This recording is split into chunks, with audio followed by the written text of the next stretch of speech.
bẹ́ẹ̀ ṣe ń wọlé ẹ má bá mi share program yẹn. Ẹ ràn mí lọ́wọ́ kẹ́ ẹ ràn wá lọ́wọ́. Kájọ gbá ilẹ̀ kóòtù òjíire bí kò lọ́wọ́ àwọn báńdíìtì. Tẹ́lẹ̀ rí àwọn tá a máa ń pè ní báńdíìtì làwọn onísùnmọ̀mí. Báńdíìtì Ọ̀yọ́ kọjá bẹ́ẹ̀. Báńdíìtì náà ni wọ́n tẹ́lẹ̀. Ẹni tí bá ti ń kógun jọ ọmọlàkejì ẹ̀ báńdíìtì ni. Ó máa bólówó gbowó. Ẹ káàbọ̀ sí orí ìkànnì. Ẹ wo ẹ jẹ́ ká farabalẹ̀ ṣe rí fídíò sẹ́ẹ̀ wò lọ yìí. A máa play fún yín níbi tí wọ́n ti tú pẹ̀rẹ̀pẹ̀rẹ̀ àṣírí gbogbo bó ṣe ń lọ pátápátá. Ẹ ti mọ̀ wípé táwọn ò bá ti rí báyà wa kì í sọ. Ètí a bá sọ gan-an ayẹpa ti ṣe wádìí kúlẹ̀kúlẹ̀ pé ṣé òtítọ́ ni ọ̀rọ̀ yìí kó tó di pé a mú wá sórí ìkànnì fún ẹ̀yin olólùfẹ́ wa láti máa jẹ ìgbádùn gbogbo bó ṣe ń lọ lágbo òṣèré. Ìwọ tó bá ti subscribe bóyá subscribe o lè túbọ̀ máa jẹ ìgbádùn gbogbo bó ṣe ń lọ pátápátá lágbo òṣèré. Ó yẹ ká sojú abẹ́ǹkó bóyá. Àkọ́dá tọwọ́ rẹ̀ lẹ̀ kó lè bá àdìjà kó lè bá àdá pọn báńdíìtì ni. Kọ́mọ aládé ó lè rí oúnjẹ báńdíìtì ni. Gbígbà sákọ́lẹ̀ lọ́wọ́ àwọn ẹni ẹlẹ́ni báńdíìtì ni. Káwọn èèyàn ó kó ohun tí wọ́n ní kán tán nínú ilé kó kó jáde ká gbà lọ́ wọn ká gbéyàwó wọn ká báyàwó wọn lò pọ̀ ká ṣe gbogbo ẹ̀ lágídí tìpátìkúùkù ká kó wọn lẹ́rú báńdíìtì ni. Ọ̀yọ́ ti ń ṣe báńdíìtì tipẹ́. Lórílẹ̀‐èdè Nàìjíríà Ọ̀yọ́ wà náà tó kọ́kọ́ sí báńdíìtì. So ẹ bá mi pín prógráàmù yìí torí Ọlọ́run ẹ bá mi pín mò ń bẹ̀ yín ni ẹ jọ̀ọ́ mò ń bẹ̀ yín ni mi ò tó yín rán níṣẹ́ o because ọ̀pọ̀lọpọ̀ àwọn èèyàn tí ń wò mí ni wọ́n jẹ́ ìyá ni wọ́n jẹ́ bàbá ni wọ́n jẹ́ ẹ̀gbọ́n àbúrò tí ń bẹ́nu yìí ò tó nǹkan tàbá ní àwò dáadáa ṣùgbọ́n ẹ nífẹ̀ẹ́ mi.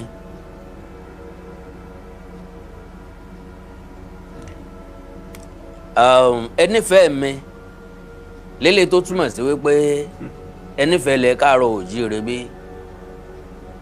So ọ̀rọ̀ tá a fẹ́ sọ lónìí ò mọ̀ à ń tẹ́tù fàájà ò sí mbẹ̀ àwa àwé pé ìfinijoyè wáyé lánàá a ti mọ̀ pé yóò wáyé ó dẹ̀ wáyé lánàá pẹ̀lú ògùn Ọlọ́run ó wá nírọ̀wọ́rọ̀sẹ̀ àtàwọn tó fìyàn joyè àtàwọn tí wọ́n fi joyè kálukú padà sí gbogbo ẹ̀ láyọ̀ àti àlàáfíà gbogbo nǹkan lọ nírọ̀wọ́rọ̀sẹ̀ very sweet installation ọ̀rọ̀ tó jẹ jáde ń bẹ̀ ńlẹ̀mí Àkàndá fẹ́ sọ̀rọ̀ lé lórí because lọ́pọ̀lọpọ̀ ìgbà tá a bá ń sọ̀rọ̀ àwọn èèyàn kan máa ń sọ wípé Awikoko wàhálà rẹ̀ pọ̀ gan tiẹ̀ gan pọ̀ ìwọ ló ń dá wàhálà lé láàrin àwọn ọba ìwọ̀n bára wọn jà wọ́n béèrè lọ́wọ́ Aláàfin lòun ò ní grudges against Ọọ̀ni mi Àkàndá ọ̀rọ̀ Awikoko wá sọ ṣakata pàrátàgbà sí tó ń gbà yẹn ń pé ọba Òwò Adé pẹ̀lú Ọọ̀ni Adéyẹyẹ ẹni ìtàn Ògúnwùsì kọ́ ni wọ́n ń jà apèrè méjèèjì ní ń jà orí ìtẹ́ méjèèjì ní ń jà ìlú méjèèjì ní ń jà kì í ṣe àwọn tó jọba lórí wọn. Ọba Òwò Adé himself is a cool and gentleman, well-cultured man. Bákan náà lọ ní Adéyẹyẹ ní ìtàn Ògúnwùsì is peace-loving monarch. Ẹni tó gbé àṣà àti ìṣe káàárọ̀ òjíire lárugẹ ńlá àwọn méjèèjì and they are both doing well láàyè wọn ṣùgbọ́n n tí ń bẹ́lẹ̀ náà ní sì ń fàjà ṣé gbàgbé gbogbo nǹkan ni máa ń yàtọ̀ báyìí ni wọ́n ṣe nǹkan mi kì í change ṣé ẹ̀dẹ̀ gbàgbé ń pé mo sọ wípé ìjà yẹn ò lè tán láéláé do you now agree with me? Ngbà tí bàbá Àjẹ̀bú Ọ̀dọ́lé Oòduà tí wọ́n invite àwọn méjèèjì fún ayẹyẹ ọjọ́ òbí wọ́n ní wọ́n pè wọ́n wọ̀yẹ̀ wọ́n bá wọn sọ̀rọ̀ pé kán gbà láfíà láàyè kọ́rọ̀ ìdàgbàsókè orílẹ̀-èdè Yorùbá kó jẹ́ ọ̀pákùtẹ̀lẹ̀ fún wọn. Èmi wà nù ẹni tó jáde wípé arrange lásán ni acting lásán ni kò tán lọ́kàn wọn. Kì í dẹ̀ sí lọ́kàn Ọọ̀ni ni ò ti tán because as far as I'm concerned with due respect Ọọ̀ni ọ̀bẹ nìkan kan jà Ọọ̀ni ò ní nǹkan kan lọ́kàn against anybody bí Ọọ̀ni ṣe rí lọ́ọ̀ni ṣe ń ṣe. Ọ̀yọ́ ló ní nǹkan against Ọọ̀ni Ọ̀yọ́ ló ní nǹkan against Ilé Ifẹ̀ Ọ̀yọ́ ló ní nǹkan against àpèrè Oòduà ìfẹ́ Ọ̀yọ́ wá ní Aláàfin ṣe because ńgbà t'Aláàfin bọ̀ wá jọba Aláàfin ò mọ̀ pé bí yóò ṣe rí leléyìí I swear to Almighty God Aláàfin ò ní lọ́kàn wípé òun bọ̀ wá jà o tàbí òun bọ̀ wá bẹ́ nìkankan jà tàbí òun bọ̀ wá sọ̀tẹ̀ nìkankan dídé t'Aláàfin dé ni wọ́n gbé Aláàfin ní condition bóyè ṣe yé mi nìyẹn o mi ò sí mbẹ́ngbà tí wọ́n sọ o but bóyè ṣe yé mi nìyẹn but because he was a pastor when he was coming àwọn ìjọ wọn wọ́n tún ṣe send forth fún nígbà tí ń bọ̀ nílé àtìlẹ́yìn nígbà tó fẹ́ jọba ṣùgbọ́n nígbà tí wọ́n délé ni wọ́n di Akíìmù náà ni wọ́n tẹ́lẹ̀ o Akíìmù yẹn wá jẹ jáde bàbá ti gbé Christianity tì wọ́n ti yan ti Islam láàyò ìyẹn kọ́ ni issue mi nígbà táìmù yín rárá ọ̀rọ̀ owó ló ṣẹlẹ̀ lánàá kí ni Aláàfin sọ Aláàfin establish superiority ẹ̀ over the Ọọ̀ni of Ifẹ̀ mo pe náà ń jó lórí omi nu àbí irú ẹ̀ ní kẹ́ ẹ béèrè lọ́wọ́ mi because ọ̀rọ̀ t'Aláàfin fúnra lára wọn sọ ni kì í ṣe wọ́n gbẹnu èèyàn sọ̀rọ̀ kì í ṣe PA ló sọ eléyìí he said it himself so èmi àkàndọ̀rà kóńkó wà nígbà táìmù yín rárá bí ò ṣe kí n kà á Aláàfin láwọn nìkan làwọn lè fi yàn dóyè of Yorùbá land and I think there is no argument in that anymore bó láti tún sọ pé Ọọ̀ni ò lágbára tàbí àṣẹ láti fi yàn jẹ oyè of Oòduà land ìkọjá àyè gbangba ni because as far as we are concerned n tí wọ́n ń pè ní Yorùbá land Ọ̀yọ́ Awẹ́ Akínmọ́rin Ìlọ́ra Tìdé Pápá àti Sábẹ́ òjùbá náà lọ ẹ farabalẹ̀ bí ìyàwó tó fowó ọbẹ̀ dájọ́ láti gbọ́rọ̀ ẹnu mi I am the only monarch with authority to install titles covering Yorùbá land not Ọọ̀ni of Ifẹ̀ Aláàfin boast mọ́ fọkàn sí pé bóyá title àwọn tó oníròyìn ni o ó wà ń bẹ̀ gàràgbà wọn náà dẹ̀ gbọ́ fúnra rẹ̀ God bless you the Aláàfin of Ọ̀yọ́ Ọba Abímbọ́lá Akeem Ọwọ́adé 1 has asserted that only the throne of Ọ̀yọ́ has the authority to confer chieftaincy title that carry the name Yorùbá land no one is arguing about that anymore kò sẹ́ni nínú wa tí ń jiyàn rẹ̀ because tẹ́ ẹ̀ bá jẹ́ kí odò gbé olórìṣà oko lọ alọ́pẹ́lọpẹ́ ẹ̀fún wájú orí òun ni alẹ́yìn kọ́ o ẹ̀fún wájú orí òun ló gbà ńlẹ̀ o ẹ wá pé àwa la fa ọlọ́pàá a ní ẹ̀fún wájú orí òun náà ni ń lọ sọ fún pé kẹ́ ẹ fà mí lápá bí bẹ́ẹ̀ bẹ̀kọ́ ẹ̀ bá ti fà mí lápá ẹni tí bá wá ń bọ́ lọ́kùnrin jiyàn ní ọ̀pá n táwa ń gbìyànjú àti sọ fún Aláàfin àti Ọ̀yọ́ òun ni pé oyè Yorùbá land kò kọjá territory Ọ̀yọ́ because oyè tẹ́ ẹ fi yàn jẹ lọ́yọ̀ọ́ kò lágbára kankan ń bàdàn agbára rẹ̀ ò dé Jẹ̀bú kò dẹ́gbà kò wọ́n dé Fẹ̀ kò dóṣogbo kò dé Gbọ̀ngán kò dọ́dẹ Òmu kò dé Kiri débi pé yọmọ kọjá lọ Oǹdó tàbí Èkìtì tàbí Àkókó tàbọ̀wọ̀ tàbí Gómìnà tàbọ̀fà ìyẹn ti túmọ̀ sí wípé oyè Yorùbá land Ọ̀yọ́ nìkan ló mọ̀ àwọn Ọ̀yọ́ wa fẹ́ gbà bẹ́ẹ̀ wọ́n fọkàn sí pé ó kárí gbogbo no. Now the monarch made this declaration during the installation of Senator Abdulaziz Yari as Ọbalóyin of Yorùbá land and Barrister Seyi Tinubu as Ọ̀kanlọ́mọ of Yorùbá land on Saturday at Aganju Forecourt, Ààfin Ọ̀yọ́.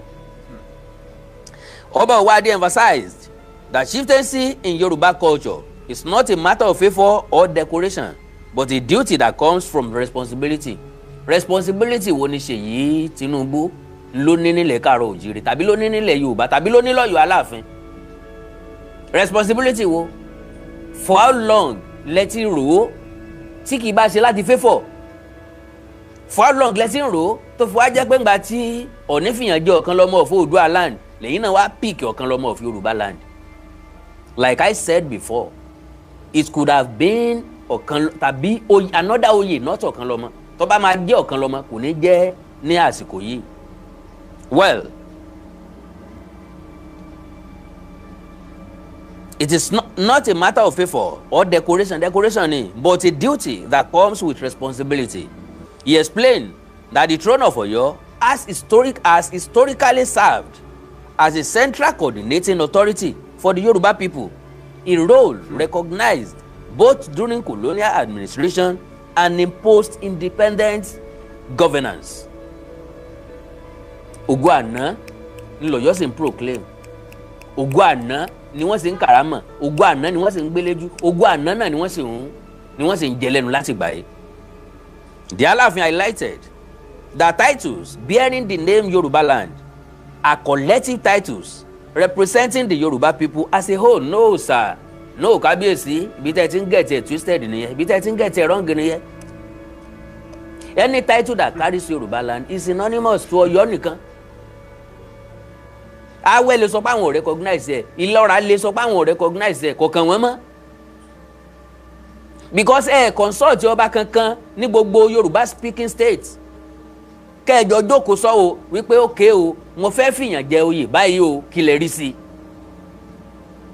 Ànìkan pèrò nìkan ní sì sọkọ ọ̀yá ẹ̀. Fúnra lára yín lẹ dágbèmọ̀ràn yín. Fúnra lára yín lẹ dágbẹ̀tọ́ yín sápò.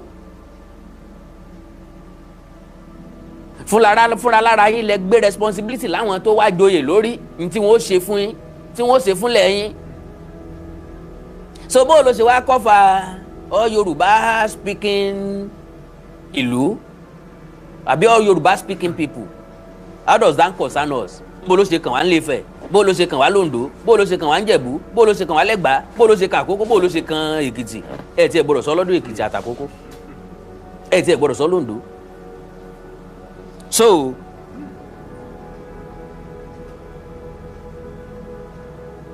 okay, the Alaafin highlighted that title bearing the name Yoruba land are collective titles representing the Yoruba people as a whole. No, not individual towns or kingdoms.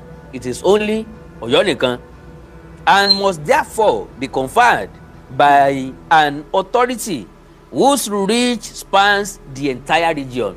Authority wo ló wá reach span the entire region? Authority wo? Ṣé t'Aláàfin? A recognize Aláàfin mọ́. Láyé Ọ̀yọ́ empire ni wọ́n ti ní weight. Wọ́n ní weight mọ́. Kálẹ̀ ní respect ni. Iyì àtàpọ́nlé yín ọ̀bá máa gòkè sí lójoojúmọ́ ni. Because àwa the remaining speaking Yoruba speaking people ńlá ń protect Ọ̀yọ́ Aláàfin, ńlá ń karamọ́ Ọ̀yọ́ Aláàfin, ńlá ń fún ní weight. Bọ̀ ẹ ti jẹ́ kó yé wa pa àjámọ̀ nǹkankan. Àwa náà wá sọ wípé béèrà bá fi ní pé gíṣe làwọn dùnú.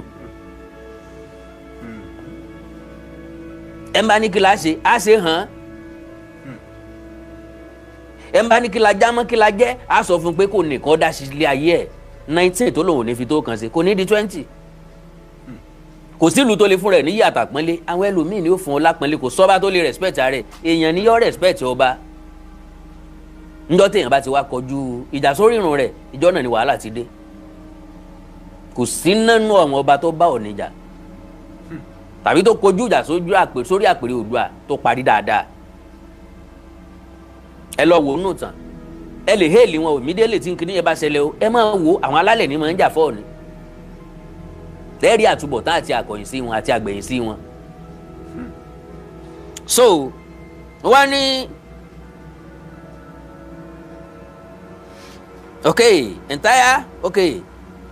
kingdom and must be therefore be conferred by an authority whose reach spans the entire region. He noted that colonial records, post-independence councils, scholarly works, and the Supreme Court of Nigeria have all affirmed this historical authority. Oba Owade described the newly installed titles as positions of trust requiring courage, loyalty, and service to the Yoruba people. He added that such honors are meant to bind recipients more closely to the Yoruba land and reinforce that authority, tradition, and respect for boundaries as central to sustaining Yoruba culture. He urged the new title holders to serve with humility and to ensure that their honors contribute to unity, dignity, and the collective good of Yoruba land. He said partly, and I quote, we are gathered here today for a purpose that goes beyond celebration. We are here to witness history and to place responsibility where tradition has long placed it. Where tradition has long placed it. That is, ọ̀rọ̀ ànánà ni wọ́n sì ń sọ bọ̀. Chieftaincy in our culture is not an act of favor. It is not decoration. It is duty conferred only when history, authority, and responsibility align. He continues, from the earliest organization of the Yoruba people, authority was never vague. Our forebears understood structure. This understanding gave Yoruba land stability long before modern governance arrived. Alaafin continued, and I quote, the throne of Oyo emerged in that history as a coordinating authority by responsibility. When colonial administration came, it did not invent this reality. It encountered it and recorded it. Ogwana. He continued, and I quote, by 1914, Oyo province had become the largest province in southern Nigeria, covering 14,381 square miles. It was bounded in the north by Ilorin and Kotangora, in the east by Ondo and Ijebu, in the south by Ijebu and Abeokuta, and in the west by French Dahomey. You could now understand me. Wípé Yorùbá land nǹkan bá fi ní boundary pẹ̀lú Ondo, ó túmọ̀ sí pé wọ́n ṣe Ondo ò sí lára wọn, Èkìtì ò sí lára wọn, Ìjẹ̀bú ò sí lára wọn, Ìlọrin ò sí lára wọn. Báwo wá ni Ọ̀yọ́ ṣe wá ní boundary pẹ̀lú Ondo? Ńbo l'Ọ̀yọ́ ti ní boundary pẹ̀lú Ondo? Ọ̀yọ́ state ló ní boundary pẹ̀lú Ondo tẹ́lẹ̀tẹ́lẹ̀, kì í ṣe ńgbà tí wọ́n ti pín Ọ̀ṣun state kúrò ńbẹ̀. Àbí Ọ̀yọ́ ń sọ fún wa wípé àwọn làwọn nílẹ̀ tí Ilé Ifẹ̀ wà lónìí? Kákúkú mọ̀. Because kí wọ́n tó ní boundary pẹ̀lú Ondo, èèyàn sá kọjá Ilé Ifẹ̀, yóò kọjá Ọlọ́dẹ, yóò kọjá Àfẹ́tẹ̀dó, yóò kọjá Òkè Igbó kó tó máa lo Ondo. Aláàfin Ọ̀wọ́ Adé ló sì ń sọ̀rọ̀ lọ́wọ́. Àwọn nǹkan tí wọ́n gbè sáwọn ọmọ wọn nínú lélẹ̀ tó ń bí wàhálà fún wa lórí social media lónìí tá a fi ní sinmi. Now, Abeokuta and in West by French Dahomey, this reflected recognized leadership over a wide and diverse space. This history explains why certain chieftaincy titles are different in nature. Titles that bear the name Yoruba land are not local titles. They are collective titles. They speak not for one town or one kingdom, but for the Yoruba people as a whole. Irọ́ ni o, irọ́ ni sa o.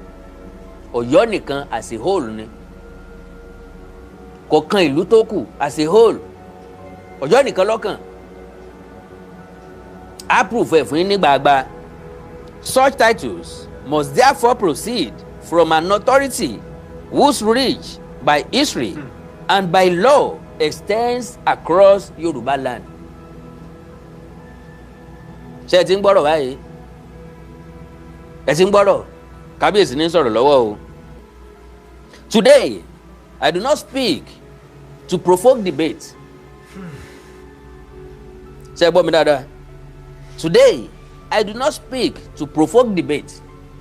Torí ẹni tó burú mọ̀, ohun ẹni tí ó sọ fún ni. I speak to state order. Mo nígbàgbọ́ pé ń gbọ́ mi dáadáa. I speak to state order. Among the Yoruba, authority has never been a matter of assumption or convenience. It has always been a matter of history, structure, and law. Thrones were not created equal in functions, even though all are sacred in dignity. From the earliest organization of Yoruba land, the Alaafin of Oyo occupied the central and coordinating authority, an authority that extended beyond the walls of Oyo and into the collective political life of the Yoruba people. This was not self-declared.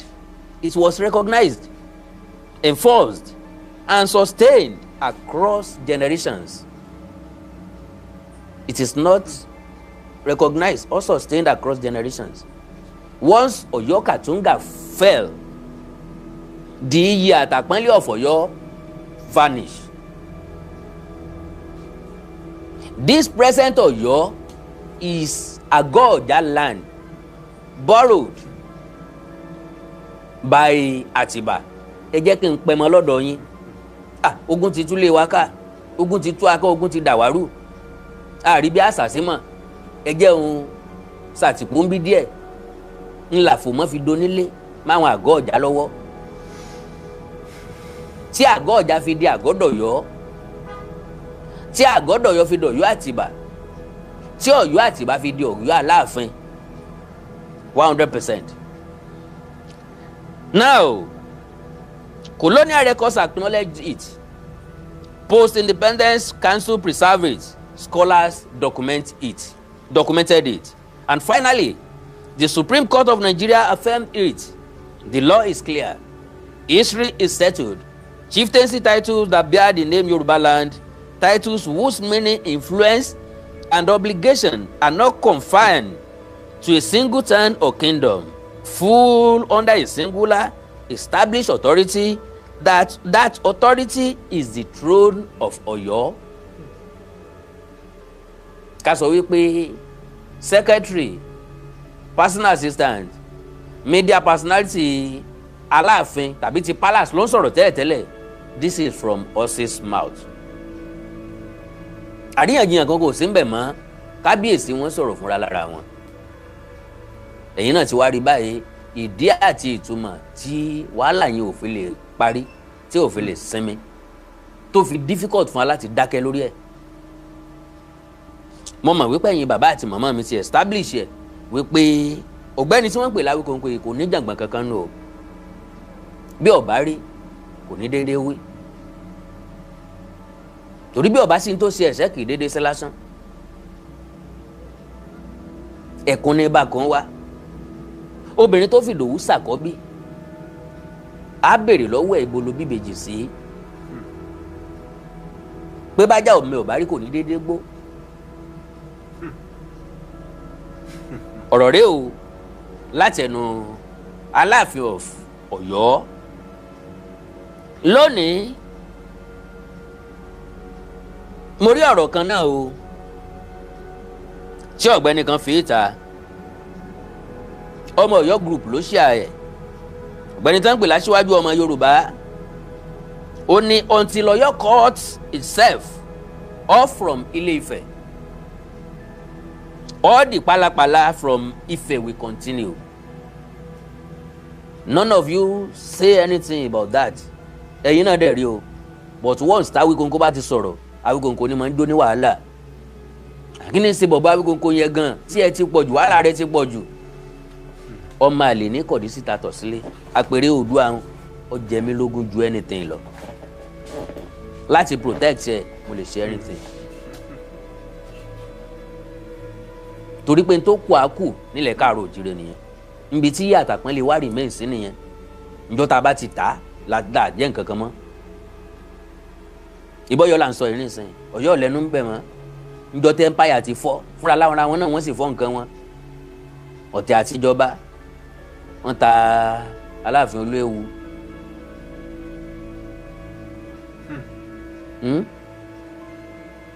Fúlàní wọ́n yànkì ẹ̀. Wọ́n gborí ọba. Tadétadé àti bẹ́ẹ̀ bẹ́ẹ̀ lọ. Ó ní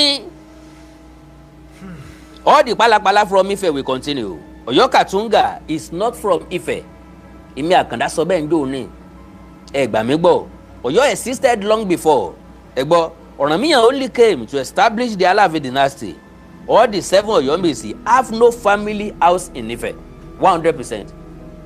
Mo sọ bẹ́ẹ̀ ń dùn ní àwọn ọmọ Ọ̀yọ́ kan ní mórí wá nígbà tí mo ní àwọn tó ṣẹ́kù ń bẹ̀ lọ́yọ́ òní o kò sí blood relation Ọ̀rànmíyàn tàbí Oòduà lára wọn mọ́.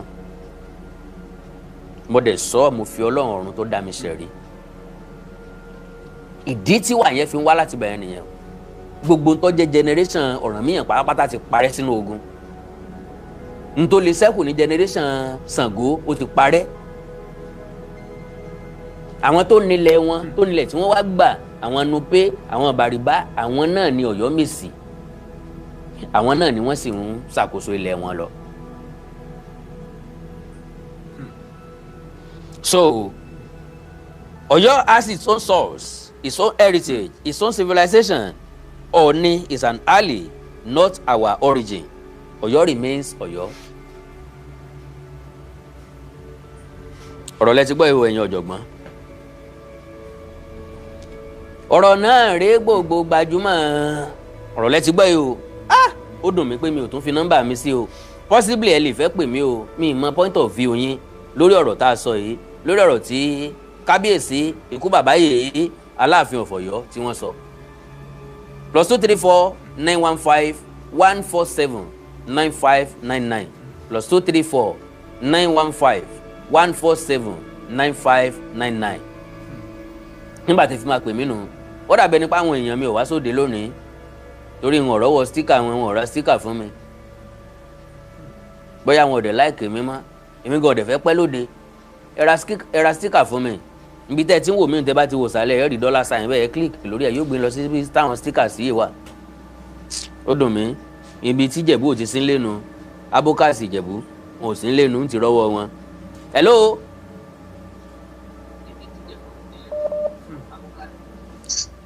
Hello. Hello. Hello sir.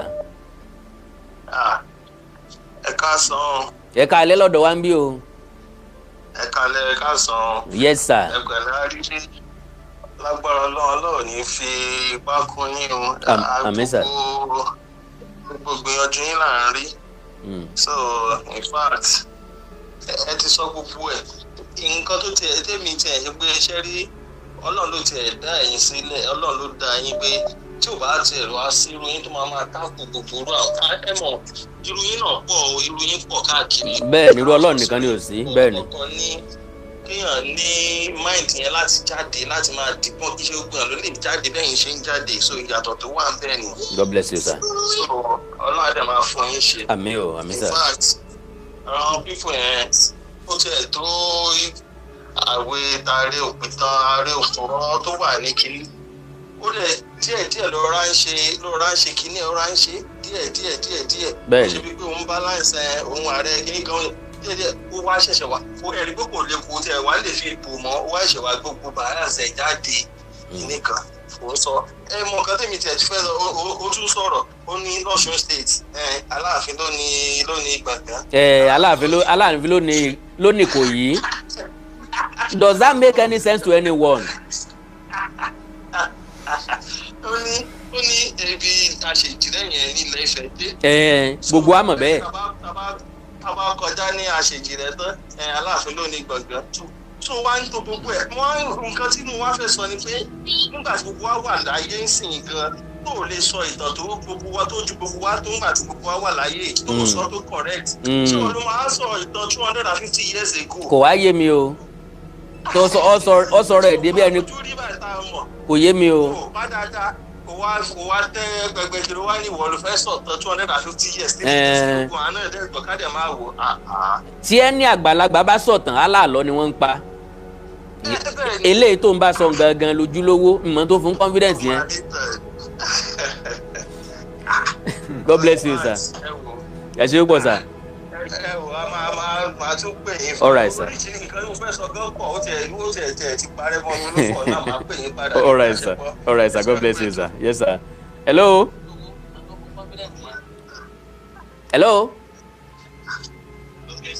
Hello Awikoko ẹ káalẹ́ o. Ẹ káalẹ́ sà o. Yes. Àgbẹ̀tò yìí ni sá. God bless you ẹ̀yin gangan lẹ́lẹ̀ ètò èmi kọ́. Ẹ pẹ̀lẹ́ sá. Yes sir. Ẹ kú gbogbo ẹ̀ o, in fact, Awikoko wọ́n fẹ́ ja yín bọ́ ni. Wọ́n tó bẹ́ẹ̀. Ẹ̀yin nìkan ni last man standing. Wọ́n tó bẹ́ẹ̀. Wọ́n mọ̀ pé àwọn Ifẹ̀ ò lè bá wọn pò ó. Bẹ́ẹ̀ ni. Ṣé o understand? Bẹ́ẹ̀ ni. Èèyàn mélòó lè rí nífẹ̀ẹ́ tó ń ṣe ètò online tó ń ṣe gbogbo ẹ̀ tó ń support Ọọ̀ni. Bẹ́ẹ̀ ni. Gbogbo àwọn èèyàn wò ráyè ó máa ń dùn mí gan. Ó máa ń dùn mí tó yẹ pé ara ọmọ ń ká èmi gan lára. Awikoko iṣẹ́ tẹ́ ṣe fún Ọọ̀ni mi lè parọ́ fún yín. Àwọn alálẹ̀ ló máa reward yín o. Àmín o. Kì í ṣe ẹ̀yin kò ní. Èmi mọ̀ pé kì í ṣe pé wọ́n ń gbowó fún yín. Rárá o. Àwọn tó lọ pé ń gbowó fún yín. Rárá o. Àwọn èèyàn fẹ́ máyín lẹ́nu mọ́ ni. Bẹ́ẹ̀ ni. Ẹ̀yin nìkan ni last man standing sìn. Wọ́n rí i pé Awikoko nìkan náà ló kù. Tá a bá ti jábọ́ ó ti tán. Ṣé o understand? Ó yé mi sá. Ṣé gbogbo àwọn tó sọ pé Awikoko dákẹ́ kí ló dé ní òpá Awikoko dákẹ́ gbogbo wọn náà rí àwọn nǹkan táwọn ọmọ èèyàn ń ṣe lọ́nà náà. Wọ́n sọ nǹkan kan. Bẹ́ẹ̀ ni. Wọ́n wò pé táwọn bá fi lè shut up yín ẹ̀rí káwọn pípín yẹn káwọn náà máa continue. Kán máa hit wa ẹ ti gẹ̀ tẹ̀ sà. Ó ní ilé ìwòsàn play nìyẹn. Honestly sà. Laji Abbas ẹni pé Laji Abbas ti gbé two colours síta ń sìn pátápátá ń sìn. Bẹ́ẹ̀ ni. Ó wà bẹ́ẹ̀ ó lọ bẹ̀ lánàá. Báyẹ̀ ẹ̀dẹ̀ rí ó lọ bẹ̀ lánàá ó wà bẹ́ẹ̀ lánàá borí bẹ̀. Kẹ́ni bá mọ̀ pé ìwà àwọn èèyàn wa sá àwọn èèyàn wa burú. Bẹ́ẹ̀ Àwọn èèyàn wa burú. Ohun yìí ló kọ́ àkíyèsí yín pé àkíyèsí Ìbàdàn pé Ìbàdàn place Ìbàdàn ẹ̀kẹ́ sórí Ifẹ̀ nígbà yẹn. Bẹ́ẹ̀ ni mo dẹ̀ wá rí analyse ẹ̀ fún. Ẹ̀dẹ̀ dìbò ẹ̀dẹ̀ sọ nǹkan tí ẹ mí gangan. Bẹ́ẹ̀ ni pé kì í ṣe Ìbàdàn sìn Ìbàdàn gbà yẹn. Bẹ́ẹ̀ ni. Ó sọ àwọn nǹkan kan gbà yẹn ìgbà tí bẹ̀rẹ̀ ní ìkọrin níwájú Ọọ̀ni èkéṣe Olúwo. Ó gbé jáde. Ìgbà táwọn ọba kan ń bọ̀ Ọọ̀ni níwájú Aláàfin àwọn ọba tètè kankan. Òun gangan jáde láti sọ nǹkan kan gbà yẹn o. Kò jáde láti sọ ẹni tí. Ètò orú ìyẹn wo ni Laji Abbas. Irú èèyàn tó jẹ́ náà lọ sọ fún yín. Àwọn dáa nǹkan báyìí irú wà báyìí ò dáa. Bó ṣe dáanu sà. Awikoko Ọlọ́run ó máa wà pẹ̀lú yín. Àmín sà. God bless you sà. Òrìṣà kan ní. God bless you sir. Ọlọ́run rán sí gbogbo àwa ọmọ káàárọ̀ òjìrè. God bless you sir. God bless you sir. Ṣé rí tí wọ́n tọrọ Aláàfin. Bẹ́ẹ̀ ni. Awikoko yìí mọ̀ báyà àwọn bàbá wa máa wà lọ́nà láì táwọn máa gbọ́ ọ lálẹ́ yìí. Dáadáa. Ṣé rí ibi tán tí Aláàfin bọ́rọ̀ dé sí a gbọ́dọ̀ wá nǹkan ṣíṣe.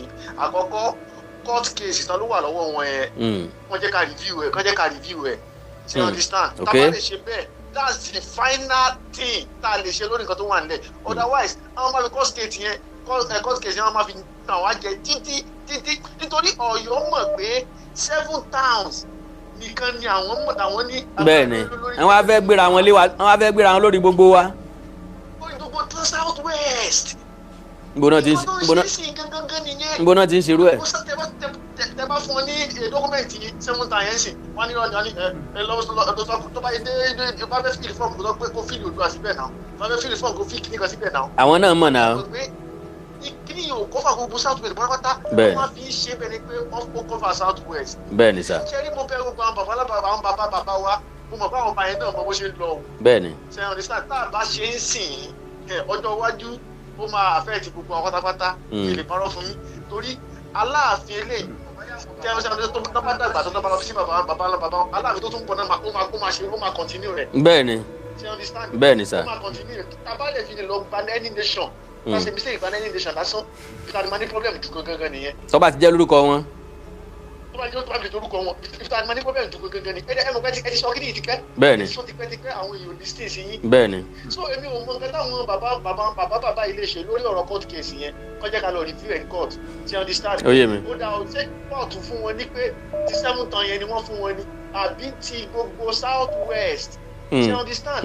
Ẹ̀ẹ̀kejì tó bá mọ̀ pé àwọn ò lè review ẹ̀ then oyè tán bá ti ń jẹ lọ́yọ̀ tán sọ pé Yorùbá land kọ́mọ̀ jẹ́ ká accept ẹ̀ mọ́ ti understand. No accept ẹ̀ tẹ́lẹ̀ o. Àmọ́ bá accept ẹ̀ mọ́ wọ́n lu ọgbọ́n gbogbo nǹkan náà dàbí ṣe tán gbé àrẹ̀kọ̀ àná kankan káàkiri yẹn ti understand. Tábàtọ́gbà ní accept ẹ̀ mọ́ then àlegbà kankan lọ́wọ́ kàní Adams. Ẹ ló sà a máa jẹ Ààrẹ Ọ̀nà Kakanfò fún Oòduà land láìpẹ́. Taba lè jẹ yẹn náà. Kì í ṣe pé taba lè jẹ a máa jẹ láìpẹ́. A máa bójú Ọ̀yọ́ jẹ pátápátá. A máa jẹ Ààrẹ Ọ̀nà Kakanfò fún Oòduà land láìpẹ́. Nǹkan tó ń ṣe yìí Awikoko. Sa general ló máa jẹ. Wọ́n mọ̀ ṣe ni. Bẹ́ẹ̀ ni. Skimẹ̀ tó jẹ́ ọmọ bàbá. No, ẹ má dárúkọ ẹnìkan kan fún wọn lẹ̀ bàbá. All right, sir. Yes, sir. God bless you, sir.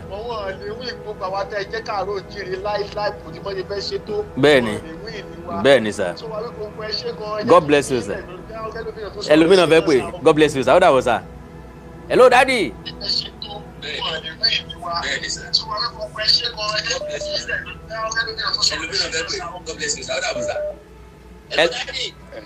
Hello, ẹ káalẹ́, sir. Yes, sir. Yes, sir. Ẹ jẹ́ kí n sáré kí àwọn èèyàn mi yìí. Madam Adékẹ́mi Ògúndẹ̀kọ́, God bless you, ẹ ra sticker fún mi, we appreciate you. Bákan náà, dáàdi ẹ má bínú ẹjọ́, Mr. G Money, God bless you, mo rí sticker tẹ́ ra fún mi, mi ní gbọ́kú yín. Dáàdi mo wà pẹ̀lú yín, sir. Inú mi dùn fún àwọn tó ń appreciate yìí. Ẹ ṣe àdúpẹ́ ọdún ayọ̀ ní gbogbo wa ó ṣe o. Àmín, sir. Ọdún ayọ̀ àpò yóò ní gbẹ. Àmín, sir. Àpò tí a sábà kì í gbé àpò yóò ní gbẹ o. Àmín, sir. Thank you for standing. Though gbogbo yín kan sọ pé Awikoko the last man standing. The last man standing on the kókó jáde síta gbangba. Ṣùgbọ́n tẹ́yìn gan ń ṣe lábẹ́lẹ̀. Àwọn àdúrà tẹ́yìn ṣe kú lábẹ́lẹ̀. Bẹ́ẹ̀ni, ó go a very long way, sir. Bẹ́ẹ̀ni, sir. Bẹ́ẹ̀ni, daddy. Ó go a very very long way. Bẹ́ẹ̀ni, daddy. Ẹ ló ń jẹ́ kára ẹ̀dá kébé. Bẹ́ẹ̀ni o. Ẹ ló ń jẹ́ kí ohun ẹ̀ ó túbọ̀ máa kárí ayé. Bẹ́ẹ̀ni, daddy. Torí pé ohun yìí ó ń kárí ayé. Bẹ́ẹ̀ni, daddy. Ibi táwa wà yìí ẹ̀yẹ̀ bá máa ní pé kó máa fòbọ̀ ní Nàìjíríà nísìn. Olúwẹ̀ àfẹ́ nù tó fi wákàtí 2 sí 3 mẹ́rin. Yóò tún á ná owó tó pọ̀ sá o. Ìyẹn ọ̀kan Ọlọ́run púpọ̀. Bẹ́ẹ̀ni, sir. So adúpẹ́ lọ́wọ́ gbogbo yín o, àpò yín kò ní ṣòfò láṣẹ ìlú. Àmín, sir. Now, let's go to the point. I saw something. Ṣé rí àwọn tó sọ pé last man standing? Bẹ́ẹ̀ni. Nǹkan tí wọ́n sọ. Bẹ́ẹ̀ni, sir. Because a lot of us a máa ń wo àwọn YouTube oníwọ̀n wọ̀nyí. Bẹ́ẹ̀ni, sir.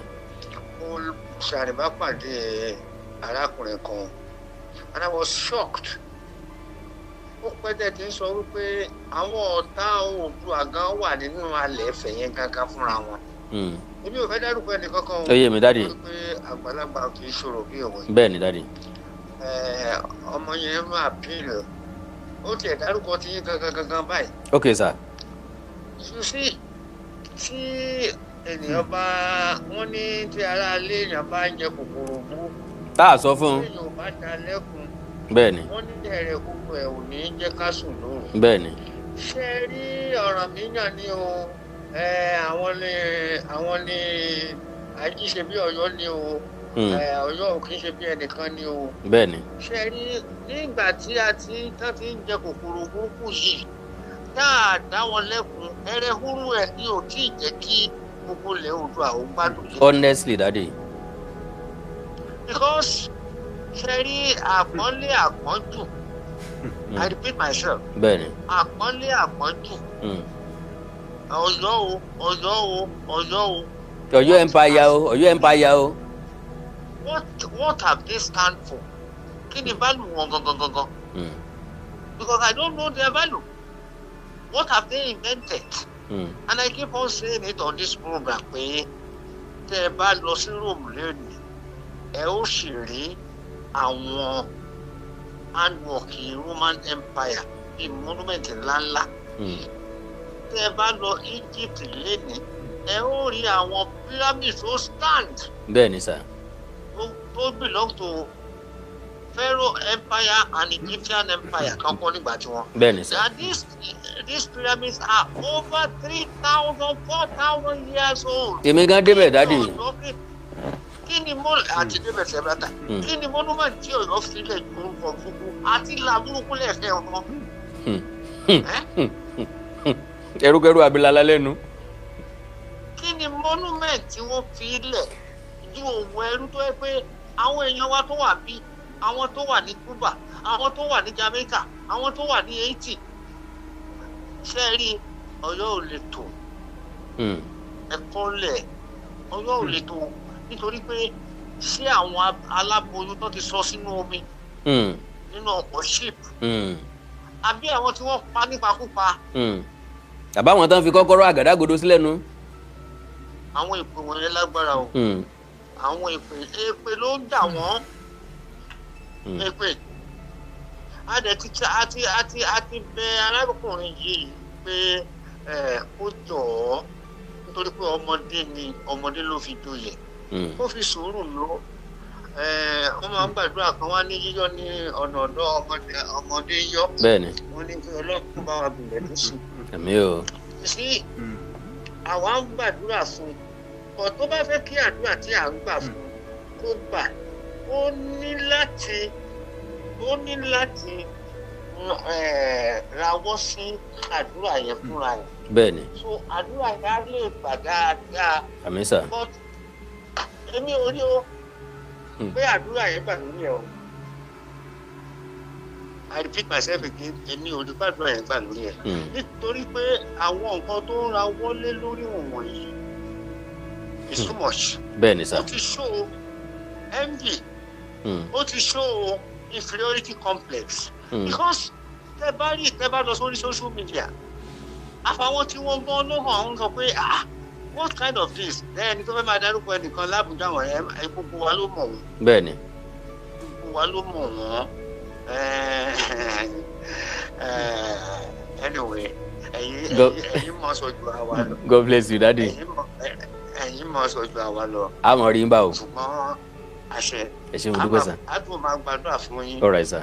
A tún máa gbàdúrà fún yín. Yes sir. Ẹ má dákẹ́ o. Dákẹ́ bò ó. Dákẹ́ bò ó. Because ẹ bá dákẹ́ wọ́n á hùyẹ́ o. Wọ́n hùyẹ́ wọ́n dẹ̀ penetrate. God bless you, daddy. Ní wáyé tí o. A kò mọ̀rọ̀ ọdún sà. Yes sir. Yes sir. Yes sir.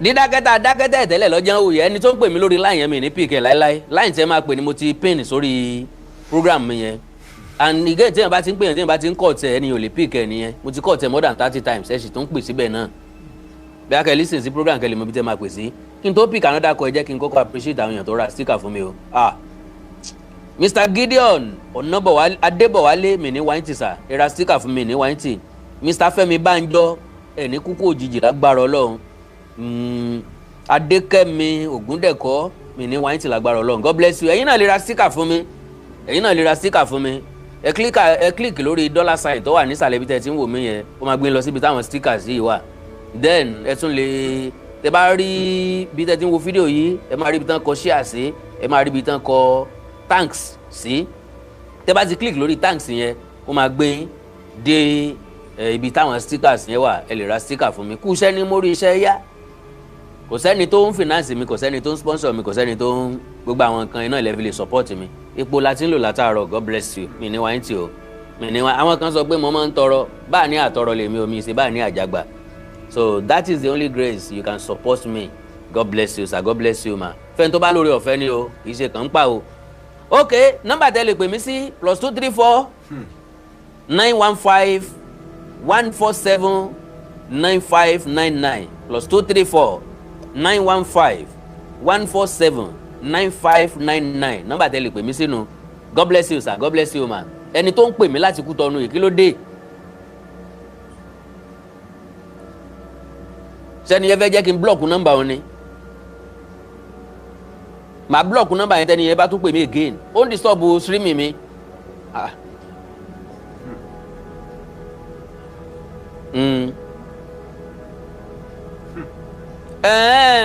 ok ọ̀tọ̀ ní nọ́mbà tí mo fẹ́ fi bẹ́ẹ̀ ayé o ẹ má bínú o nọ́mbà tó yẹ kí n fi bẹ́ẹ̀ kọ́ nìyẹn nọ́mbà tó yẹ kí n fi bẹ́ẹ̀ lélẹ́yìí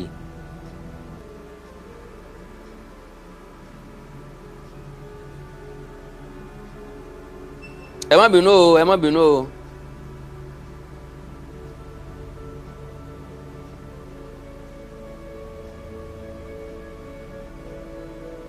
ẹ má bínú o.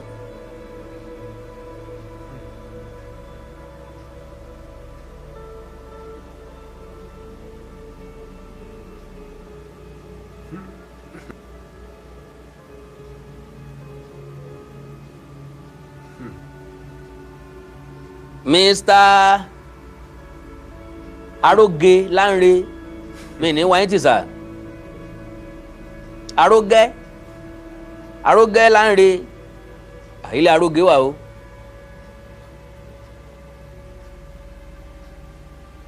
Ilé Aróge wà o. Ok, nọ́mbà eléyìí ni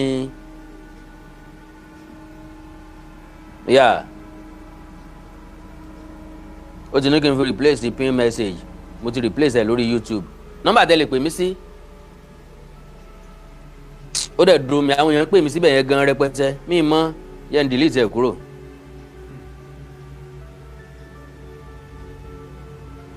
Ok, Mr. Aróge Lánre ẹ gbàrọ̀ ọlọ́run mi ò ní wáyé tí o ìbànújẹ́ ò ní kàn yín bí ti wù kó kéré mọ́. God bless you. Hello sir. Hello. Hello sir, ẹ káalẹ́ sà o. Ẹ mà káalẹ́ sà. Yes sir. Merry Christmas in advance o. Àmín sà. Ọlọ́run á bá wa dá àwọn ọmọ sí o. Àmín sà. Lágbára Ọlọ́run ní 2026 àjọ Ayọ̀ FM station yín ni o. Àmín sà. God bless you sir. Ọlọ́run á ṣe bẹ́ẹ̀. Àmín sà. Ẹ kú iṣẹ́ takuntakun náà tẹ̀ ń ṣe fúnlẹ̀ Oòduà o. Yes sir. Èmi kàn ní kí n kí yín ni pé a rí gbogbo nǹkan tí wọ́n tún ṣe lọ́yọ̀ọ́ ìwọ́n fi dáàdì tí wọ́n sọ. Fún ẹni tó wà bẹ́ẹ̀ ọ̀rọ̀ àdúrà kọ́ ẹni tí mékọ̀pù máìlì ẹ̀kọ́ tó fẹ́ ṣe. Pátápátá. Kó tó gbọ́ pàṣẹ fún nílé ìjọba ló ti mékọ̀pù máìlì ẹ̀. Bẹ́ẹ̀ ni sà. Wọ́n ti gbọ́ pàṣẹ fún tó ti ń sọ pé òun lòún fẹ́ gbọ́ Ọ̀yọ́ tó jí. Bẹ́ẹ̀ ni. Ọ̀yọ́ tó jí ọ̀nà ọ̀dẹ̀rì ló ti wà ńbẹ̀ láti jọ ìjà òpin nígbà yẹn náà tí ọba lúfẹ̀ lọ sí Amẹ́ríkà náà ti ń pè wọ́n ńbẹ̀.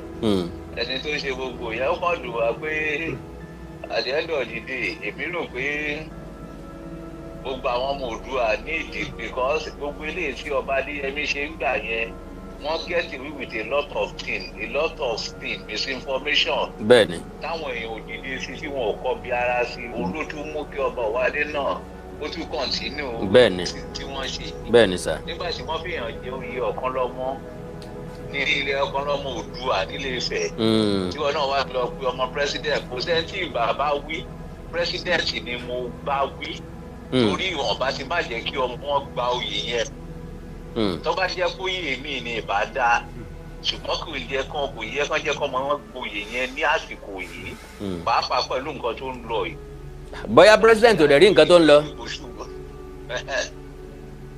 President kò sí bí president ò ṣe ní rí bọ́ ẹ jẹ́ ká gbàgbọ́ pé wọn ò rí náà but at the same time èmi ò rò pé ó tọ̀nà bọ́ ká máa sọ pé ṣe mọ̀ pé bí ọ̀rọ̀ yẹn náà ṣe bẹ̀rẹ̀ nìyẹn. Bẹ́ẹ̀ni. Nígbà yẹn náà pẹ̀lú Aláàfin tí wọ́n ń parọ́ pé kọ́tọ̀dà kan wà. Bẹ́ẹ̀ni.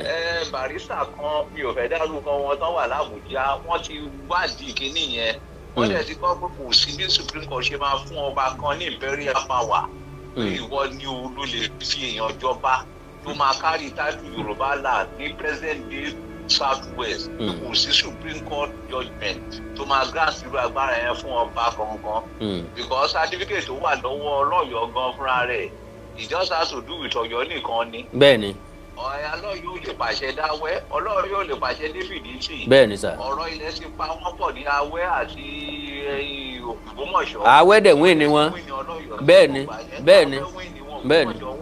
Bẹ́ẹ̀ni. Ara nǹkan tó dá wàhálà alẹ́ náà nìyẹn ẹgẹ́dẹ̀. So pé kí ọ̀kan máa sọ pé judgement kan wà bí kan ẹyẹ ní kan mú certificate kan fi judgement yẹn jáde. Káwọn èèyàn kà káàkà nǹkan tó wà ní judgement yẹn ṣé ẹ̀mọ̀ kan bá dé Yẹmí náà nígbà náà báwọn náà ṣe máa ń gbé treaty jáde nìyẹn. Bẹ́ẹ̀ni. Kọ́kọ́ sórí treaty yẹn pé Aláàfin of Yorùbá land Aláàfin of Ọ̀yọ́ and Yorùbá land. Táwọn èèyàn tètè understand pé ìlú mẹ́fà péré àbí ìlú méje péré pẹ̀lú Ọ̀yọ́ ni wọ́n refer sí nínú treaty yẹn. Bẹ́ẹ̀ni. Kí ni ìlú mẹ́fà ṣe fẹ́ di gbogbo South West? Kò yé mi o. Oòduà aláàlídẹ̀ẹ́rẹ́ ó dé gbogbo Benin ó dé gbogbo Ìṣẹ́kìrì kò síbi tí Oòduà aláàlóde. Ó kárí gbogbo ilẹ̀ pátápátá. Ó kárí gbogbo ilẹ̀ yẹn. Èmi náà dẹ́ àwọn òpin ní ìsinyìí ó yẹ káwọn èèyàn náà jáde pápá àwọn àgbàlagbà Yorùbá láti dá ẹ̀pẹ́ ní ilẹ̀kùn pé rárá o gbogbo nǹkan yóò lè kọ̀ntínú báyìí kẹ́ máa dálẹ̀ rú.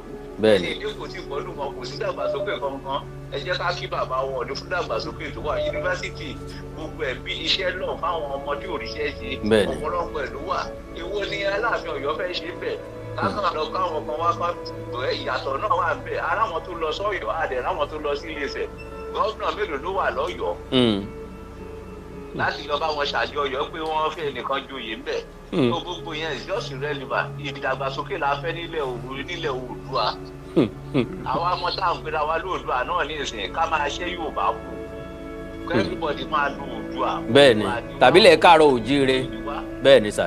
àbílẹ̀ káàárọ̀ ilé Oòdu òjíire káàkiri Yorùbá lẹ̀kọ́ lọ́yọ̀ọ́ bẹ́ẹ̀ni àwọn tó fẹ́ máa sọ̀rọ̀ bóyá àwọn ọba tèdè ọba Ṣakí nǹkan mo kàn ní kí n God bless you sir mo appreciate kọ́ yín sir God bless you sir àmín sir yes sir. hello. hello ẹ káalẹ́ sà o. ẹ rìn jìnnà síbi tẹ́ ẹ ti ń gbọ́ mi yẹ ẹ rìn jìnnà síbi tẹ́ ẹ ti ń gbọ́ mi yẹ ẹ jọ̀ọ́ sà tàbí kẹ́ pa etí ò gbéjì.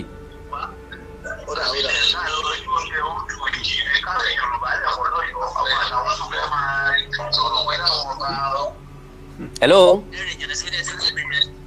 hello. yes sir. Awikoko. yes sir. tó wà ń bẹ̀ ni pé Ọlọ́run yóò fún lẹ́mìí gígùn àti àlàáfíà. àmín sà. ṣe rí Ọ̀yọ́ wọ́n ti bẹ̀rẹ̀ wèrè wọ́n ti pẹ́ ọmọ Ìbàdàn lèmi ilé ìsọ máa lè Ìbàdàn. ó dìgbà tí wọ́n ti ń kọjá yìí wọ́n ń Ìbàdàn sí nígbà tí Ìbàdàn bá síjú sí wọn wọn tó mọ wọn ṣe rí bàbá wèrè bàbá Aláàfin Adéyẹmí tó kú yẹn ó ti ń dá wàhálà ilẹ̀ láti ìgbà tí bàbá wa Adésọjí Adérẹ̀mí tán ti dàgbà kọ́ máa represent wọn ní meeting in Council of State. Bẹ́ẹ̀ni. That time I will never forget. Ṣé mo pé Múrítàlá ló mú bàbá Aláàfin yẹn lọ sí Mẹ́kà àti ọba Kánò ńgbà yẹn. Very long time ago. Bẹ́ẹ̀ni sir. Mo ń ṣiṣẹ́ ní Ọ̀yọ́ State Liaison Office ní Odùduwà Crescent. Okay. Tí bàbá yẹn bá wá fún Council of State ní Ìkẹjà àwọn ẹ̀rọ máa pàgbò fún. Ìgbà yẹn ó ti rò pé táìtì òun ni ló fi ń ṣe mánàmáná tó fi ń ṣe títí nígbà tí Múrítàlá kú àwọn Ọbásanjọ́ náà ń pè sí Council of Kings nítorí bàbá Adésọjí ti dàgbà wọn lè lọ mítìn yẹn mọ́. Bẹ́ẹ̀ni. nígbà tí bàbá ń lọ sí mítìn wọn bí yàrá ìyá ẹ̀dá kó tiẹ̀ sọ pé wọ́n á ṣe mánàmáná. then nígbà kan wà ní 1979 tá a dìbò tán tí Bọ́lágẹ̀ wọlé bàbá yẹn wá sí Ìbàdàn wọ́n fẹ́ lẹ̀ lóko pa ní Liberty Stadium ọ̀pọ̀lọpọ̀ àwọn èèyàn tó gáàdì ẹ̀ tó sá eré ó lé ní akéle lórí mo wà ń bẹ̀ ó lè gbàgbé láìláì. after that ó ti ń dá wàhálà lẹ̀ kí wọ́n máa sọ pé kí wọ́n máa pè tán dáradára àti tí ó jẹ yóò ṣe owó gbà and so on. There was a time tó tún gbé cocaine wá sí ìlú òyìnbó mi ló gbé wá sí London.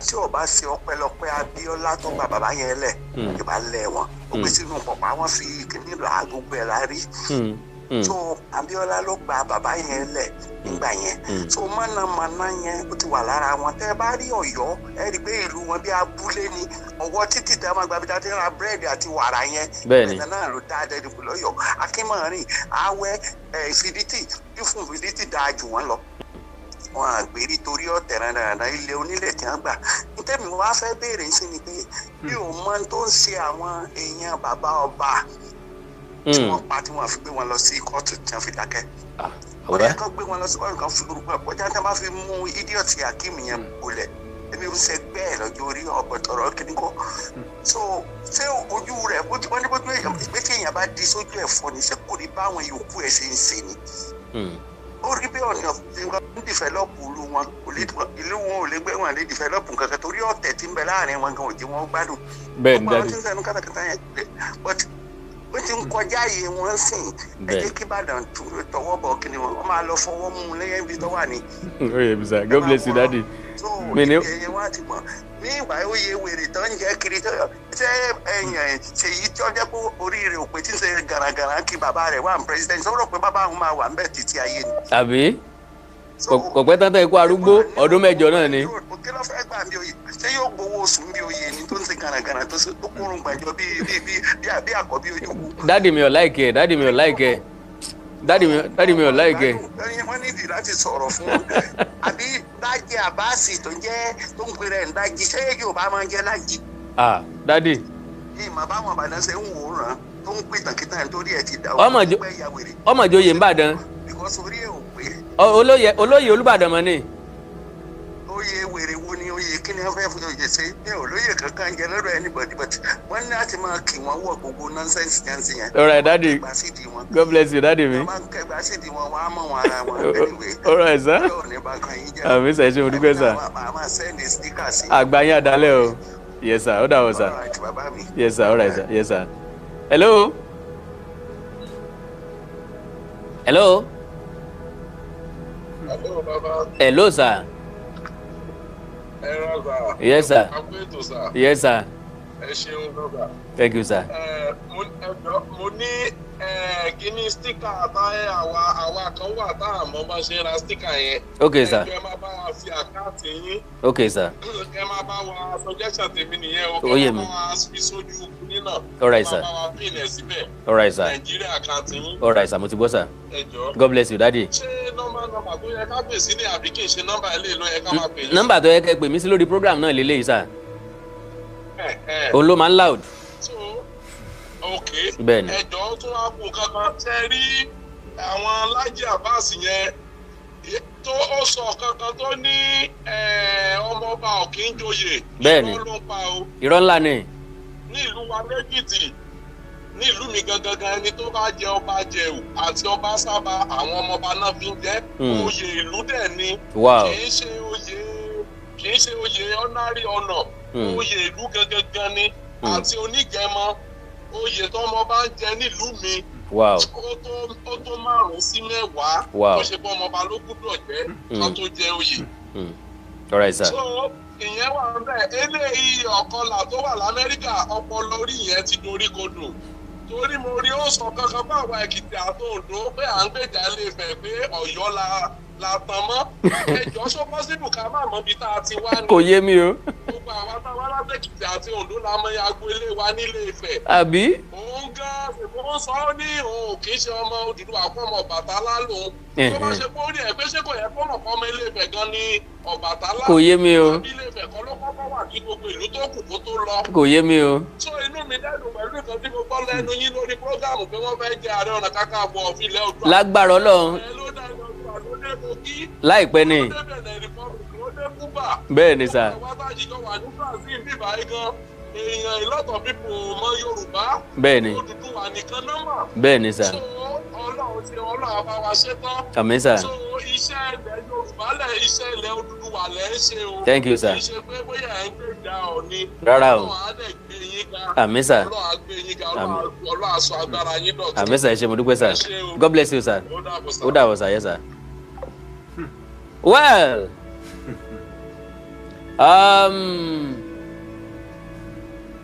pẹ̀lú ògo Ọlọ́run ṣé kí n gba kọ́ọ̀sì ni táìmù ti ń lọ ok. Àwọn èèyàn máa sọ̀rọ̀ náà ní tabalá fún àkáǹtì bẹ́ẹ̀ o but kí la aráyàn kankan sẹ́ni ẹni tí ó sọ̀rọ̀ náà ni ó sọ̀rọ̀ ẹni tí ó pokùnso ní òtórí ẹ̀ pokùnso. Account number mi nu mo mọ̀ fi sórí program báyìí látòní lọ. To whom it may concern sani àwọn tí ó ṣe àwọn tí ò ní ṣe. God bless you gbogbo ẹ̀yin tẹ́ ra sticker fún mi ẹ̀yin náà lè ra sticker fún mi ẹ lọ sí ìsàlẹ̀ ibi tẹ́ ti ń wò mí yẹn lágbára Ọlọ́run ẹ máa rí $sign níbẹ̀ ẹ click lórí $sign yẹn wọ́n máa gbé yín lọ síbi táwọn sticker yẹn wà so lágbára Ọlọ́run lè bá já síbẹ̀. ń bọ̀ o ẹ má bínú o ẹni tó ń pè mí níbẹ̀ yẹn mi lè pick ẹ̀ ń bẹ̀ o ń lè pick ẹ̀ ń bẹ̀ o.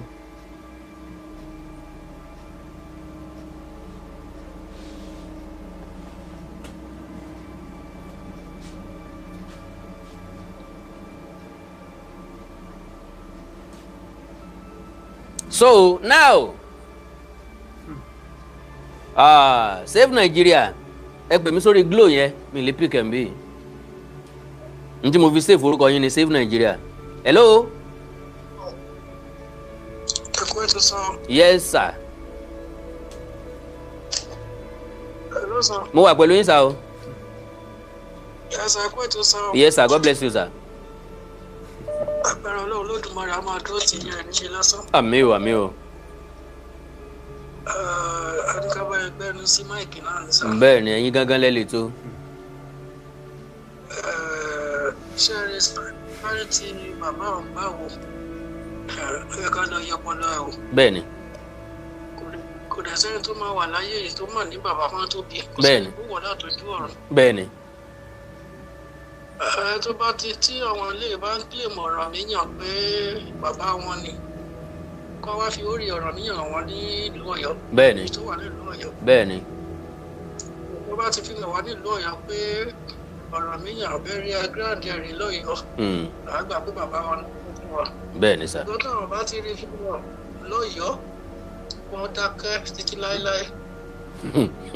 Mo lérò pé ó ti tó àkókò bí àwọn bàbá wa Oǹdó ní o, Èkìtì ní o, Ògùn ní o, gbogbo wọn pátá kí wọ́n pe traditional conference bí a máa ṣèjọ olókùn náà jẹ́ yìí kí gbogbo wa ká agree pé ọmọlúwàbí la fẹ́ jẹ́ o, Oòduà la fẹ́ jẹ́ o, ká yọ Yorùbá yìí dànù papọ̀, ká rọra fílẹ̀ fọ́yọ́, ká wá ní orúkọ tó máa wà lórí kòlíkúlọ̀mù wa all over the world pé orúkọ wa lélẹ̀.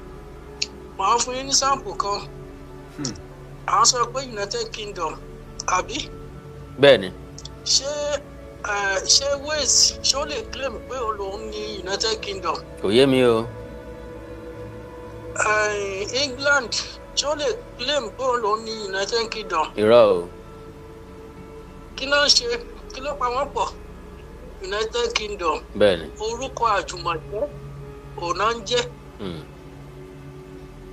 So àjọ ń jẹ́ orúkọ àjùmọ̀jẹ́ pé Yorùbá kò dá bẹ́ẹ̀ yín lẹ ní. Bẹ́ẹ̀ ló dẹ̀ ṣe wà káàkiri gbogbo orílẹ̀ èdè pátá. A máa ń jọ jẹ́ orúkọ ni. Ṣùgbọ́n ìgbà táwọn ilé bá sọ pé ilá wọn fẹ́ gùn jolúrè lọ. Ẹ jọ̀ọ́ jẹ́ ká pe àwọn bàbá wa ká gbogbo wọn ṣàkíyèsí. Wọ́n pe gbogbo àwọn ọba tó jẹ́ first class ọba àti chairman àti governor. Kí wọ́n dá lọ́wọ́ pé owó ni kí wọ́n dá láàárín àwọn kan ṣe national conference fún Yorùbá race ká ṣèǹjì orúkọ yìí bí kọ́tà bá ṣèǹjì orúkọ yìí ó máa kó wàhálà lọ títí láéláé ni. Bẹ́ẹ̀ ni o. Bẹ́ẹ̀ ni o. Pé olórí méjì ò lè sí nílùú. Bẹ́ẹ̀ ni. Lọ́gàá méjì bá dẹ̀ wọ́n náà kọ̀ọ̀kan máa dànù ni. Bẹ́ẹ̀ ni. Tábà gbọ́ pé a ní ìdí representative lẹ́ni pé àwọn olùfẹ́ wa represent Káàárọ̀ Oòjíire lẹ́ni. Àwọn ọ̀pẹ bàbá wa ọ̀nà ìrìṣà. Bẹ́ẹ̀ni. Àwọn ilé Èkìtì àwọn bẹ́ẹ̀ káàkiri. Bẹ́ẹ̀ni. Ẹjọ́ ìgbà tí àwọn bàbá sọ pé wà nínú ọ̀fẹ́ kí ẹnìkan jáde kó sọ pé tù ló ń fẹ́ pé ìmọ̀ wa ọ̀jẹ́ kan bẹ́ẹ̀. Bẹ́ẹ̀ni bàbá. Àwọn bàbá yìí gbọ́dọ̀ kọ́ mọ̀ sọ pé kò sọ̀rọ̀ ńbẹ̀ kò sí nǹkan ńbẹ̀ kí wọ́n ṣe ìpàdé national conference tí wọ́n kọ́ iṣẹ́ àṣìmọ́ jẹ́ ọ̀ ká ṣì ń tiẹ̀ kó bá lè ká parẹ́. All right sir, God bless you sir. Ẹ ṣé púpọ̀ sir. All right sir, mo appreciate you sir. God bless you sir. Mi ní wáyé tí o. Hello. Hello. Ẹ kú ètò bàbá mi Awikoko. Yes sir, ẹ kálẹ́ sir. Bàbá mi ohun yóò ní ha o. Àmín o, àmín o. Àmín sir. Láṣẹ Ọlọ́run gbogbo ìgbìyànjú yín lórí ilẹ̀ Káàárọ̀ Oòjíire ilẹ̀ Oòduà. So Ọlọ́run Elédùmarè á dúró tì yín. Àmín sir. Ọmọ Oòduà ni wá gbogbo èèyàn sọ pé àkínṣe Oòduà lóòótọ́ àrà tí bàbá wa dá òun la fi ń gbóríyìn fún wọn. Ọ̀pọ̀lọpọ̀ wa là ń sọ pé ọmọ Awólọ́wọ̀ ni wá. Bẹ́ẹ̀ni. Àrà tí bàbá Awólọ́wọ̀ dá ni òun la ṣe ń sọ pé ọmọ Awólọ́wọ̀ ni wá. Bẹ́ẹ̀ni. Nítorí pé ó pè jọ ọmọ ènìyàn ọmọ Káàárọ̀ Oòjíire sọ́kàn lórí ètò ń ṣẹlẹ̀ yìí. Advice èmi kàn fẹ́ fún ní gbogbo ilẹ̀ Káàárọ̀ Oòjíire àwọn afọbajẹ. Ẹ jọ̀ọ́ mo fún Olódùmarè bẹ̀yìn tẹ́ bá ń gbé ètò yìí. Ẹ jọ̀ọ́ ẹ má jẹ́ ká máa múyàn ní ẹ jẹ́ ká máa mú àwọn tó wà nílé. Bẹ́ẹ̀ni. Tí wọ́n ń jẹ̀yà tí wọ́n ń gbogbo ìyà àwọn èèyàn. Tí wọ́n máa ṣàtìṣe tó wà nílé. Wọ́n máa ṣe bẹ́ẹ̀ ni tí wọ́n mọ nǹkan táwọn èèyàn ń kojú kẹ́ máa fi jọba. Bẹ́ẹ̀ni. Ó kẹ́ ẹwẹ́ ń tẹ́ fi jọba yín sìn ẹ mọ iye tó ń san fún owó ilé lóṣooṣù ní Canada. Bẹ́ẹ̀ni. Nígbà tó máa padà dé tó ṣe declare bójọba ẹ mọ oríṣiríṣi contract wọn ti fi sí lábẹ́ ẹ rí i pé ẹsọ lẹ́ẹ̀kan gbójú mùsùlùmí wọ́n ti fún ní ọ́ìkì ní gbogbo ẹ̀ kí ni pé fúlàní sásábẹ́ aláàfin ọ̀yọ́ wọ́n mọ̀ pé orísun wa òun ní ilé Ifẹ̀ wọ́n mọ̀ pé orísun wa òun ní Ọọ̀ni òrìṣà wọ́n mọ̀ pé tọ́wọ́n bá wó ibẹ̀ yẹn ọ̀wọ́n ti kánká ilẹ̀ káàrọ̀ òjìrè ẹ bá rí gbogbo àwọn àfáà náà wọ́n gbógun lé ọ̀nì àjẹ́ńdà wọn ni ìmá kàn fi advice yìí fún ìyàwó bàbá wa aláàfin bàbá ìyá ókè tẹ́tẹ́ ń ṣe pẹ̀lú àwọn mùsùlùmí náà máa kẹ̀yìn àti ìyàwó ẹ̀yìn àtọkọ yín síra yín lẹ́yìn because ẹ lọ kọ́ sọ́wọ́ ìyá wọ́n máa mú fúlàní wá bá kọ yín tó máa fẹ́ gbogbo ẹ̀ ń tẹ̀lé wọn ẹ̀ ń kílìṣì mọ́ wọn yẹn division ń bọ̀ láìpẹ́ gbogbo ẹ̀ náà la máa rí kò sẹ́ni tó gbógun ti àpèrè Ọọ̀ni tí kò jẹ gba ẹ̀ bẹ́ẹ̀ ni o òyìn máa jẹ gba ẹ̀ ìyẹn certain no certain. so èèyàn bàbá mi àti àwọn èèyàn tó ń wò wá ẹ jẹ́ ká wò báyìí bàbá mi sọ̀rọ̀ kan lẹ́ẹ̀kan ẹ pé ká máa jẹ́ the word of Odùduwà that is the best fẹ́ yẹ ká mú arántí padà nígbà tó bẹ̀rẹ̀ regional kan tó bẹ̀rẹ̀ regional wọ́n ti ń jẹ́ the word of Yorùbá ẹjọ́ láàrin mi àti yín sà kí ni Yorùbá kí ni a fi achieve ń gbà yẹn ẹ wá wo ìgbà tó bẹ̀rẹ̀ regional tó ń lo the word of Odùduwà ẹ wo nǹkan tó wọn bàbá yẹn sáré achieve ẹ mọ̀ pé náàjì tó wà nínú orúkọ tí à ń pè ní Odùduwà yẹn irúnmọlẹ̀ òrìṣà wa yẹn ó pè wá gan ẹ wá wo ìgbà tí regional wa parí tí a lo the word of Odùduwà mọ́ ẹ jọ mà kí la achieve ẹ jọ sà kí la achieve division ni. very correct sir bẹ́ẹ̀ ni sir. bàbá division ni bàbá mi kan sọ̀tọ̀ mo wo kíní wọn láì ní ìjẹta wọ́n ní blame yìí a lè fi sí orí bàbá wa Ọọ̀ni àná nítorí pé àwọn náà jẹ́ kí Aláàfin àná kó jẹ pé àwọn Ọ̀yọ́mèsì dẹ̀ kìlọ̀ fún bàbá pé fáírọ́ọ̀sì nìdílé tó ń pè ní ìdílé Adéyẹmí ẹ wá wo nǹkan tó ń ṣẹlẹ̀ sí. ọmọ Adéyẹmí àná òun ló mú ọ̀wà adé lọ sọ́dọ̀ sọ́tánà Sókótó ìyẹn tó kọlà bí Tirunbó lógo yẹn wọ́n pè ní Aki market yẹn ìyẹn ló mú lọ sí ọ̀dọ̀ wọn Fúlàní kìíní gbogbo nǹkan tẹ̀ ń rí yìí ìyẹn wà láti because the family of Adéyẹmí is virus. Wow. Because they are not full-blooded of ọmọ káàró òjíire ìsọ̀ tí wà. All right, sir. So, Baba, we have to drop that name called Yoruba. Wọ́n affect a lot of wa gan ẹ̀wọ̀n ọmọ káàró òjíire ìdá tọrọ bára nítorí pé wọ́n lo the word of Yoruba yẹn. Bí a bá lo the word of Odùduwà ẹ̀ ní gbọ́dọ̀ máa pera ẹ̀ ní chief imam of Odùduwà because wọ́n máa ṣá fún chief imam fi sáta bẹ́ẹ̀ gbogbo wọn. Bẹ́ẹ̀ ni sir. Bàbá mi ẹ̀yin ọmọ káàró òjíire ẹ jẹ́ ká drop orúkọ yẹn. God bless you, sir. Kò belong sí wa kò belong sí energy wa rárá. God bless you, sir. The word of Odùduwà belong to us. God bless you, sir. God bless you, sir. Ẹ ṣé mo dúpẹ́, sir. All right, sir. Hello. Hello. Hello, sir. Hello, sir. Yes, sir. Am I on to Awikoko? Bẹ́ẹ̀ ni sir, bẹ́ẹ̀ ni sir. Ẹ̀yin dẹ̀ ló máa jẹ́ last caller.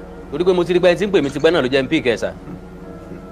Ṣe rí tí egungun bá kí ogún ọdún jó tí ò lówó mú dání. Ó yẹ ká pa eégún yẹn tì ká gbé gẹ̀lẹ̀dẹ́ lárugẹ.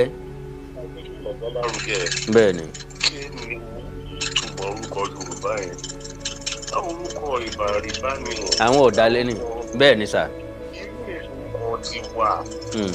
Orúkọ tí wọ́n fi gbé síbi. Aláàfin Awólẹ̀ ti pè fún kínní yẹn náà ó orúkọ yẹn. Ẹ ṣe wọ́n àkísà alákìsà àkókò máa wọ lọ káàkiri. Honestly. Ẹ ṣe ń fa orúkọ Yorùbá yẹn sílẹ̀ káàkó káwọn àárọ̀ ọ̀dọ́. Àwọn tí a bá tó wọ́n fẹ́ ṣíà nínú èpè Àwólé nínú bíi mẹ́fà àti márùn-ún jẹ́ tó ti wọ́ yẹn. Ìgbẹ́jọ́ ló máa kópa. Ìgbẹ́jọ́ ló máa ràn. Orúkọ burúkú gbà lòun ni orúkọ yẹn. God bless you, sir. Ohun tí ó ṣẹlẹ̀ fún oúnjẹ ọ̀kan lọ́mọ jẹ́ kínní kan, àjíṣe bí Ifẹ̀ lárí báyìí o. Bẹ́ẹ̀ ni kò sáájú sí bí Ọ̀yọ́ mọ́.